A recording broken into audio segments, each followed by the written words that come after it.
Please subscribe my channel to help me grow.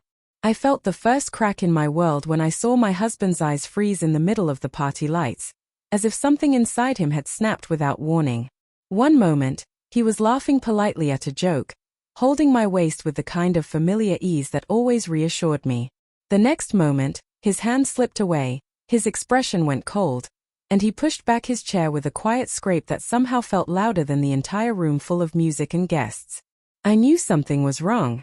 I felt it like a sudden sting in my chest. He stood up without looking at me and began walking toward the exit. At first, I just blinked, confused.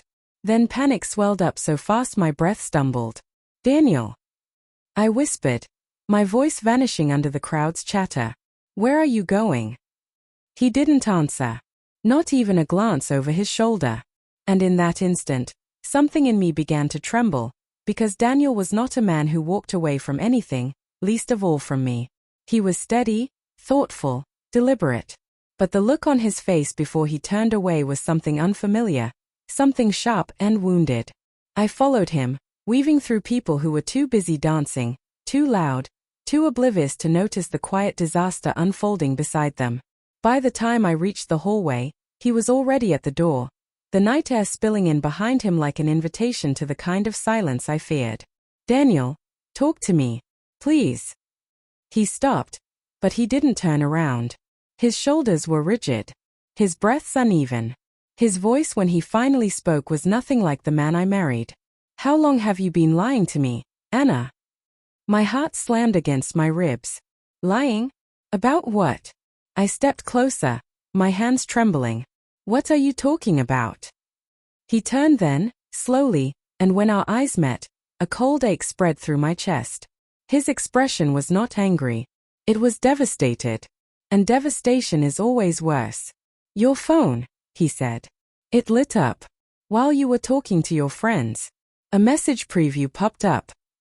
Every part of me tightened. My fingers tingled. My mouth dried instantly. "A message?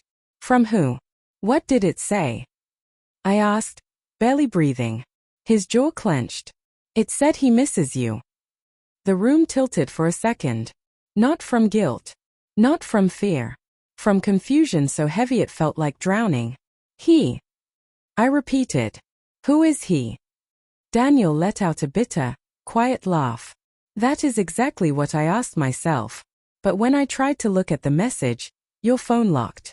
And suddenly you were across the room, laughing with people you barely know, while your husband stood there wondering if you have another man." "No," I whispered immediately. "Daniel, no. There is no other man." But my voice sounded terrified, shaky, and the worst part was that I understood why. Because I had been hiding something. Not an affair. Not love. But fear. "Then why did your face change when I said the message preview appeared?" he asked, softer now but more pained. "Why did you react like you knew exactly what I meant?" My throat tightened. Because I did know. Not a man I loved. Not a man I wanted. But a man I dreaded. "My ex," I finally managed to say. "He has been messaging me again. I didn't tell you because I knew it would upset you. I kept blocking him. He kept finding new numbers. I didn't want to ruin anything. I didn't want you to think I invited any of it." Daniel stared at me, breathing harder. "So you hid it?" "I thought I was protecting us." "You were protecting yourself from an uncomfortable conversation," he said. "Not protecting us." His voice cracked on the last word, and my heart broke. I reached for him, but he stepped back, his eyes wet but furious in their hurt. "You should have trusted me," he whispered. "I do trust you." "Then you should have told me. Not let me stand in the middle of a crowded party thinking my wife might be in love with someone else. You let me panic alone, Anna." I felt tears burning down my cheeks. "You are right. I handled it badly. I should have told you. I was scared, and that is not an excuse, but I promise you there is nothing between me and him. Nothing. I only want you." He looked at me for a long moment. The longest moment of my life. Then he spoke, quiet but steady. "Show me the messages." My breath trembled. "Right now?" "Yes. No secrets." I unlocked my phone with shaking fingers. I opened the thread. And that was the moment the real twist hit me. Because the most recent message did not say he misses you. It said I miss you too. The blood drained from my body. Daniel's eyes widened slowly. Too. I swallowed hard. I swear I never wrote that. His expression shifted, suspicion mixing with heartbreak. And then it hit me. My ex. The man who stalked me for years.